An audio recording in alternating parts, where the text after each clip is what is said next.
In case you missed the last video, we decided that we really like our summer gear and we don't want to buy winter gear and we want to keep using it all winter, our summer gear in the winter. We used a waterproof riding suit from Nelson Rig and some freeze out gear and went for a ride in the mid 30s with rain. It actually did pretty good. However, it wasn't 100% perfect, and that's what we're going to work on in this video. My hands still got fairly cold after a few minutes. I did slowly start to feel the cold creep in, like in my chest. I wouldn't have been able to ride indefinitely in those temperatures with the rain. The two main things I need to address is one, the fact that my glasses were fogging up. Our pin lock system did great. It never fogged up. The glasses completely fogged up, so we need to work on that, and we need to work on a way adding heat. And to do that, I've been hiding it underneath this. This is my reveal thing here. Hotwired jacket and gloves. The jacket's a liner. It's gonna go under your gear, where the gloves themselves are full-on gloves. They also just make glove liners. They make pant liners. I think they even have like shoe sole things that can go in there and be heated. I've just stuck with the jacket and gloves for right now. I think that'll get the job done. Plus there are some electrical concerns, and that's something we need to talk about. How exactly this works, how it's wired to the bike, and some important things you need to know about your electrical system before you tackle a job like this. If you're interested in seeing this amazing drawing and know what that's all about, you need to go check out the last video. It'd be important to check out the last one anyway, if you haven't seen it before you watch this one. Also, go check out the Patreon versions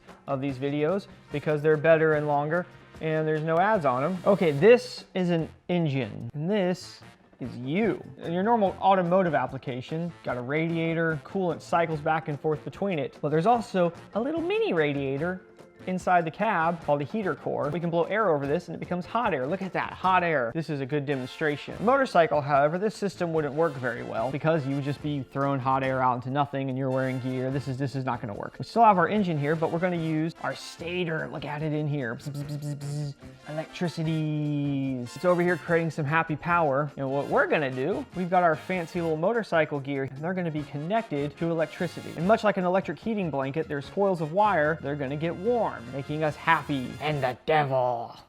Or a bunny. We'll just use extra electricity that our alternator, stator, generator, whatever you like, is making to heat our basically a heating blanket built into our gear. You see, the gloves and the jacket in particular use a pretty good amount of electricity, and we need to make sure we have enough available on our bike. They give you a chart here, and if we look at it, our heated jacket liner, 3.5 amps or 42 watts, and the gloves, 1.5 amp and 18 watts. It's not hard to look up your bike's stator and see how much power it produces. What they don't tell you though is how much spare it has. You've got the computer, which won't use a whole lot. The ignition system, you have the fuel pump, which will definitely be eating some of that. The injectors themselves, they're just kind of ticking on and off. Not a ton, but they're still gonna use some themselves. You do have to worry about is the lights on the bike. We have replaced the headlight with this nice LED headlight. However, because we went in silly mode, our Baja Designs LP9 I think actually pulls about 50 more watts over the stock one, about 100 watts total. Plus we've got our fog lights, which yank another little bit too. We also power things like we'll charge GoPros and iPhones and things like that when we're on the roll. That's not gonna pull a whole lot,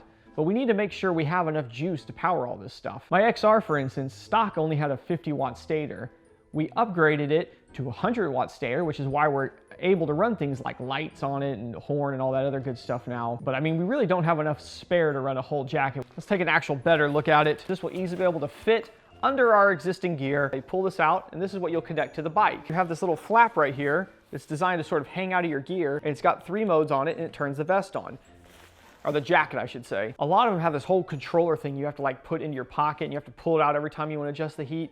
That's ridiculous. You're out riding, you don't need to be digging in there. The other thing I've seen numerous ones have is some sort of add-on controller you can get up on the handlebars. They're Bluetooth operated. That seems incredibly unnecessary since you're already gonna have to wire yourself into the bike. Why isn't there some sort of connection there? Just seems like a silly way to do it. And I like that this is just a little more simple. There's less to go wrong. And you can run wiring up and plug your gloves in individually, or if you're running the vest, check this out. In the sleeves, you have another plug. I still think you have full separate control of the gloves. I believe you do. I mean, you could actually buy like a winter jacket and winter gloves for the price of these. However, I still think that this has the potential of being better.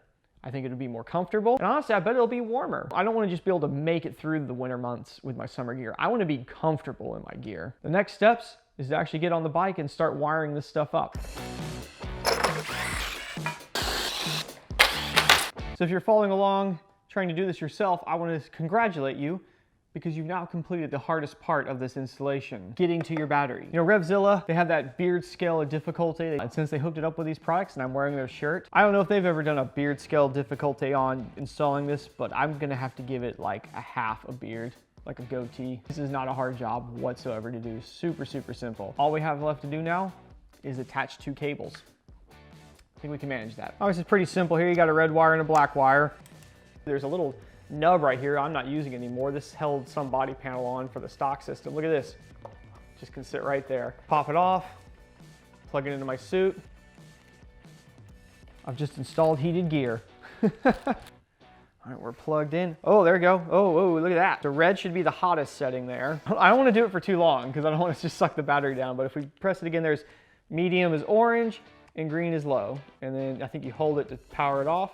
Now let's try plugging the gloves in. This is what I'm curious as, if the gloves just have full separate control. Yeah, you can. Okay, this is independent of the jacket. The jacket's off right now, but the gloves are on. It's like a heating blanket. Yeah! Battery tracker. Track the health of your battery before problems happen. So check this out. What do you make of that? Yeah, open that up. What's this here? Is this gonna be an app? Battery tracker. Let's get this. Run the app while you're riding around and pick up some graphs. Oh, look at that. Okay, there we go. We can see our battery, but that should take care of all the heating concerns. We've got our battery monitoring, so we can make sure that that's all good. The only thing left to do is to fix the glasses, because we can't have them fogging up while we're riding. We need to be able to see just a little bit. I've tried other solutions in the past, haven't had any real great successes on trying to keep my glasses not fogged. You can try a little bit of shaving cream. You gotta wipe it on there. That works okay, but I decided to just go to the store and see what they had at the optical section. And I got some of these things. I've heard about these before. These are some sort of wipe. Unfold tissue and wipe clean in circular motion, dries instantly. Okay, so I'm guessing there's some sort of wet sort of wipe in here. It says do circular motions. Let's give that a minute to actually dry. Let's see what happens. Ooh, look at that. It's getting a little something there when it gets right up at it. I probably should have done this before, but here, let's do this. I can shove my other glasses in here. That's just one good breath out. So, will this be better?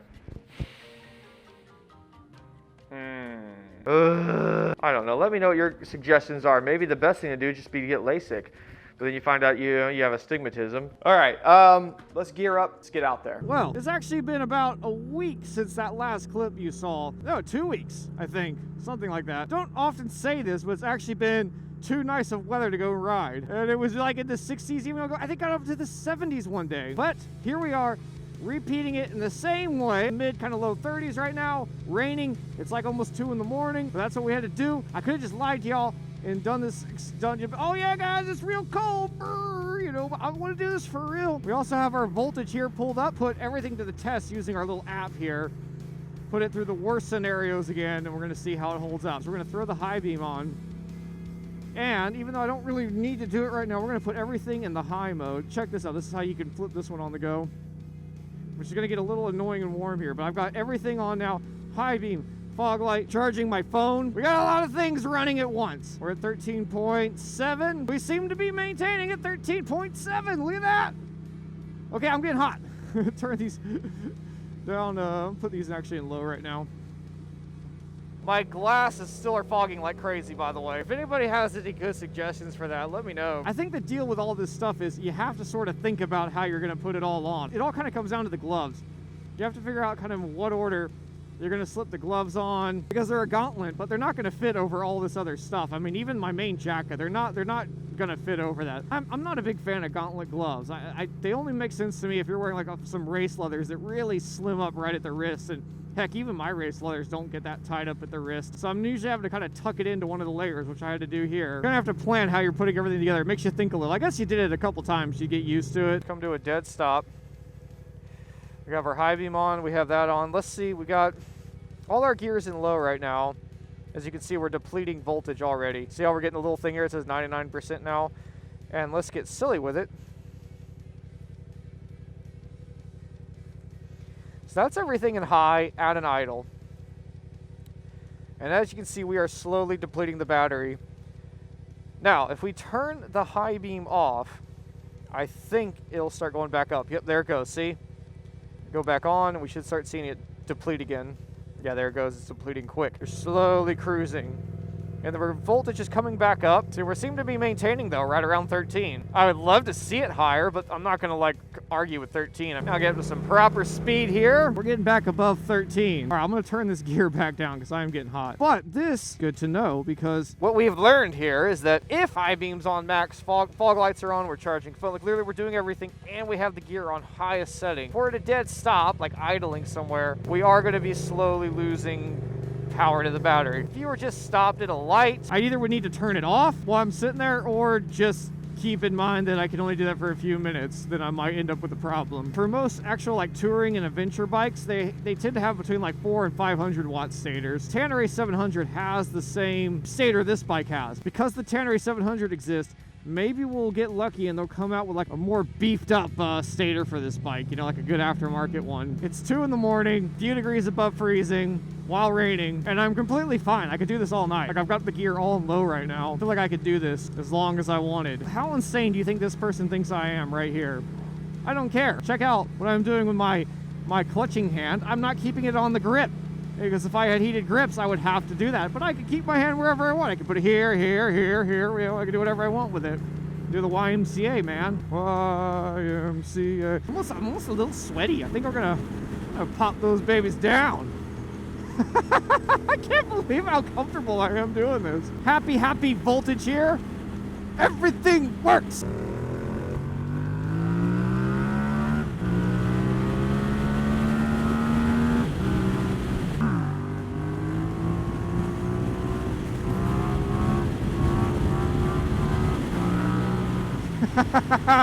Officer, I had to do a wheelie. The battery was getting low from my heated gear. This all kind of relates to the adventure bike stuff too, doesn't it? I mean, look, I've equipped my bike with absurd high beams, lights and all that, so that nighttime is kind of, you know, meh.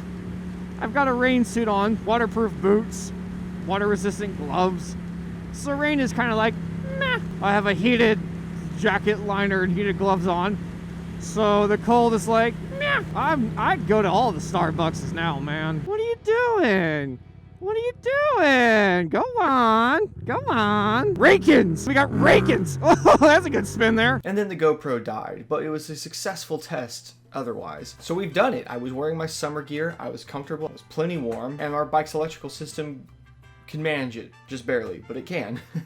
It's not a problem as soon as you're up on the RPMs a little bit. It's only at idle that it's kind of slightly dicey. It still lets you use the flexibility of having your summer gear stretch throughout the winter months. I mean, if you went on a trip, an adventure trip, you know, really going to the Starbucks 4 counties away, you know, you might encounter hot and cold weather. I think it would be a little easier to have a thermal liner in a heated jacket liner than to carry a whole nother set of gear with you. And in that video, it is worth noting, I was still wearing the waterproof liner thing over me because it was raining again, and that does add a thermal layer. However, like the next night or whatever, I was all the way over at my brother's house on the bike, rode out there, rode back. It's like 50 miles each way, toll road going like 70, 80 miles an hour. And I just had on a leather jacket with some Kevlar jeans with the heated liner, the heated gloves, and the thermal liner underneath. And I was absolutely fine. I said it was, you know, mid-30s to kind of maybe the upper 30s. So if you're considering some heated gear, I could definitely say the Hotwired stuff works well. The freeze out liner works well. The pin lock worked well.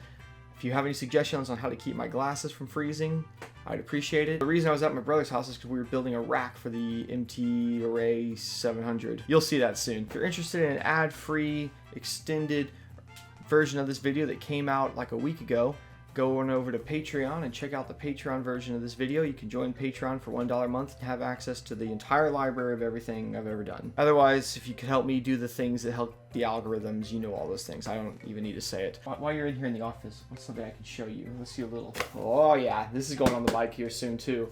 Come on, I gotta be an adventure boy. And when I can find the odd warm day, I'll take the XR out and go do some playing around on that. I missed that bike. I haven't properly ridden it in like a good month now. So I did it. I made it all work. So big thanks again to RevZilla. Go check out links and some of the other gears. I would appreciate it. And they would appreciate it. And you won't be as cold. All right. Rocking and rolling down to the street. I'm going. Seagulls. Stop